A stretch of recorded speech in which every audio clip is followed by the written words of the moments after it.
What's up guys? Good evening.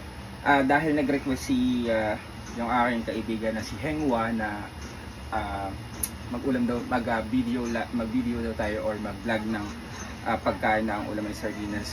Walang problema dahil paborito ko ang sardinas lalo na kapag pula. Alam niyo guys, kung kayo ay totoong Pilipino, may buni man o wala, may korikong man o wala, kailangan kumakain kayo dapat ng Ligo sardines o kahit anumang brand ng sardines, pero ito yung paborito ko, Ligo, kaya madalas palagi kasi akong naliligo, kaya paborito ko ang Ligo. Ang sabi ng iba, kaya daw ayaw nila kumain ng sardinas dahil nakakabuni, walang buni-buni sa singit na makinis kagaya ng singit ko. Kumakain ako ng sardinas pero wala akong buni. Hindi ko sinasabi may buni ako kahit ay magpakitaan pa ng singit at baka kahit pwede ko pa itong pwede mo isanla yung singit ko sa kintab. Kaya doon sa viral ngayon na kumakain ng sardinas na may ipit ang ilong, shout out sa iyo. Masarap po ang sardinas at hindi ito nakakasuka para ipitan ko pang ilong ko, mapapango lang ako tagad ng ilong ko. Tingnan naman, parang pako. Malaki lang yung dulo. Pero parang pako yan sa personal. Okay, masarap ang sardinas lalo na kapag may ganito kapag mayroong kalamansi, syempre, kalamansi na pangkuskus sa kilikiling maasim. At meron din ako ditong syempre, panghimagas. Pagkatapos ng sardinas, kailangan meron tayong matamis. Hindi ako ngayon, kung mapapansin nyo, hindi ako ngayon brown rice. Nanghingi lang ako dun sa kaibigan ko na ng white rice dahil mas madalas silang kumain ng white rice kasi sa brown rice. Bihira silang kapag nagluluto ako ng brown rice at siguro kapag tinatamad na din sila magsahin kung magluto, ayun, saka binibigyan ko na lang sila. Ganun din ako, tinamad magluto kaya di pa ako nakapagsabi sa kanila, pero hinihina ako ng white rice na nag-ano sila yung nagpapa-massage tsaka nagpapagupit si Rafael at tsaka si Kat magjowa. Ay wala akong jowa kaya hindi ako nagpapamasahe. Tama ng ikayod sa pader yung aking likod. Wala naman akong kasama pagpapamassage. Kahit ako ay 3 taon na o 4 na taon na yatang nag-diet ay walang nangyayari. 3 taon na akong kumakain ng brown rice. Nung umpisa, wala akong pakalasa sa brown rice. Habang tumatagal yung panahon ng pagkain ko ng brown rice, ay nasasanay na yung aking bibig na yun yung hinahanap. At saka yung sikmura ko, yun yung hinahanap na kanin. Dahil tinatamad ako magluto at wala pa akong brown rice dito, ngayon ay nagnakaw na lang muna ako ng kanin puti. Sige, atin ang simula ng pagkain ng sardinas. Talaga namang, ang takot lang kumain nito ay yung may mga buni. Siyempre kapag may buni ka at kakain ka ng sardinas, ay lilisagi yan ay may kakilala ako na kumakain ng sardinas kahit mabuni siya. Pag minsan nga ay balaw pa. Sabi nila ang pampalisag daw ito, pampalisag daw ang sardinas, ang balaw o yung mga kung tawagin sa iba ay bulinaw. Pampalisag, kumbaga sa impanta, dito sa Maynila, yun ay parang pampabuhay pa ng mikrobyo para dumami yung buni. Kumbaga dati, Mindanao lang yung buni mo, habang kumakain, habang tumatagal, pumupunta na rin doon yung nakakabuo ka na rin ng Escabroso Island. Kaya hindi na pag-aagawan ng Pilipinas ang Escabroso Island dahil nasa singit muna. Wala tayong problema sa China. Di ba ga? Wala pala akong chill, hindi ko pala nabutas itong kalamansi. Mamaya nang ako na pinapanood pa diyan.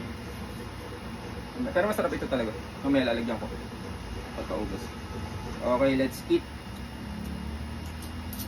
Pero guys, kapag naramdaman na ninyo, kapag kayo walang buni tapos naramdaman na ninyo na nangangati ang inyong singit o ang inyong likod, kapag likod kasi kayo, korikong na ang tawag, hindi na buni. Syempre kailangan na nyo maghinahinas pag ulam ng sardinas. Diba? Ay, susundin mo ito yung sa akin yung sardinas kaya hindi ako nagkakabuni. Go lang sa pagkain. Tsaka masarap pati itong masarap tong ilahok sa mga ulam. Sinantol, sa mga ginisang sitaw, ginisang mustasa, lalo lang sa mustasa. Tsaka yung any any kind of ginatan na dishes sa ulam, masarap siyang ilahok. Mga kaartihan na laan talaga kapag hindi ka kumakain ng mga ganitong pagkain. Mga mayayaman syempre. Sarap kaya. Masarap na yung sauce. Nagulat lang ako sa presyo ng sardinas dahil nung ako'y nagkakamuwang pa lamang sa mundo ay inabutan ko ang sardinas ay 15 pesos. Hanggang unti-unti ay naging 17, naging 20. Tapos ngayon dito ko, bibili ko kanina 30 pesos. Kaya Diyos ko ay kasing presyo na ng kalahating kilong bigas. 60 ang kilo ng bigas, 56. Ayun na yung goods na klase ng bigas. Yung brown rice ay 65 eh. Ang palagi kong binibili ay yung per sack na 5 kilos. Para mas makatipid, makamura. Tsaka dati marami pang laman. Ngayon, syempre family sardines, ang standard numbers of family ay 6. Ngayon, yung laman ng sardinas, 4 na, nabawasan na ng 2. May child policy. Kaya ang laman ng sardinas ay 4 na rin. 2 anak na lang, isang lalaki at isang babae. Tapos ay parents.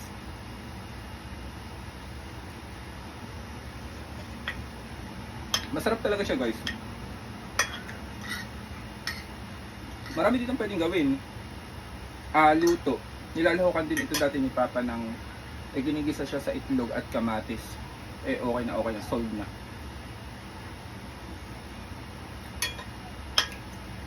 Ginagawa din siyang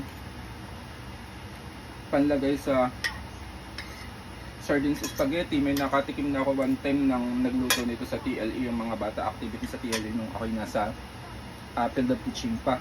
Ay ang lahok nila sa spaghetti ay sardinas. Ay doon lang parang hindi ko naging type na ang spaghetti ay lahok ay sardinas dahil parang hindi siya bagay.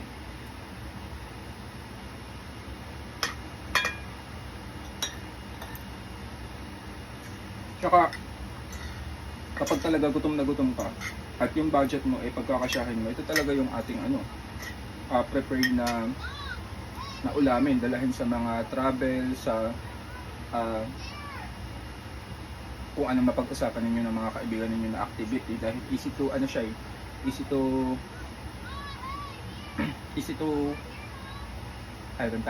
cook, easy to carry. Basta madaling dalahin, tsaka mabilis kainin, hindi mo na kailangan pang maghanap ng mga kailangan gamitin para maluto lang yung sardines. So, ako nanonood nitong Elves, bagong palabas sa Netflix. Wala akong magawa, wala akong kasama. Si Router ay umuwi ng Infanta, si Madam Lira naman ay dahil piyesta ng kamuning at birthday ng kanyang pamangkin si Boss Kenneth ay nadun sa may barracks at nagiinom sila. At si Boss Kenneth ay pinadalhan ng kanyang jowa ng barbecue, inihaw na bangos, dynamite, tapos ay marami pang pagkain na dinala ay susunod sana ako, kaso ay sobrang banas, kaya dito na lang muna. Kay Tito Mars, shout out sa iyo, idol kita. Huwag mo kasing isipin na malansa.